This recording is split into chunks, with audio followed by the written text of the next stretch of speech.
বাংলাদেশের মন্ত্রণালয়গুলোর মধ্যে চ্যালেঞ্জিং মন্ত্রণালয় হইতেছে এই সময় স্বরাষ্ট্র মন্ত্রণালয়।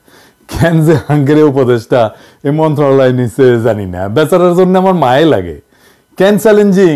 কারণ এই মন্ত্রণালয়ের ইনস্টিটিউটগুলা সরাসরি নিপীড়নের সাথে যুক্ত ছিল। পুরা পুলিশ বাহিনী থানা টানা ফেলায় পলায় গেছে, ট্রাফিক পুলিশ পর্যন্ত পলায় গেছে। জনগণের মধ্যে পুলিশ সম্পর্কে ঘৃণা এমন চরম পর্যায়ে পৌঁছাইছে যে পুলিশ থানায় বসতে ভয় পাইতেছে। পুলিশ মারাও গেছে অনেক, মায়ের ট্যাঙ্কে রেখেছে। শুধু তাই না, হাসিনা পলায়নের পরে আনসার বিদ্রোহ সামলাইতে হয়েছে।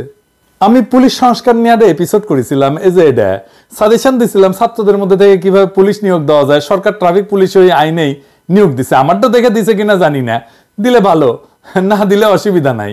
যাই হোক, সমস্যা কলে মোটে নাই।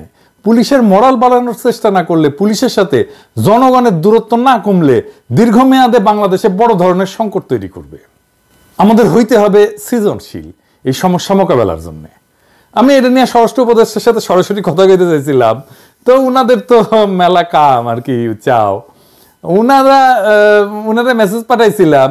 তো স্বরাষ্ট্র উপদেষ্টা আমার ফোন দেওয়ার টাইম হয় নাই। আমি একটা জিনিস বুঝি না, ওনারা তো পলিটিশিয়ান না, পাবলিক ফিগার না, যে এলাকায় যাইতে হয়, দলের লোকদের টাইম দিতে হয়, মিটিং করতে হয়, রাজনীতি করতে হয়, তারপরেও ওনারা টাইম পান না। আমি নিজে থেকে কতজনের সাথে কথা বলি, দেখেন শহীদ পরিবারের সাথে কথা বলি, আপনারা তো জানেন।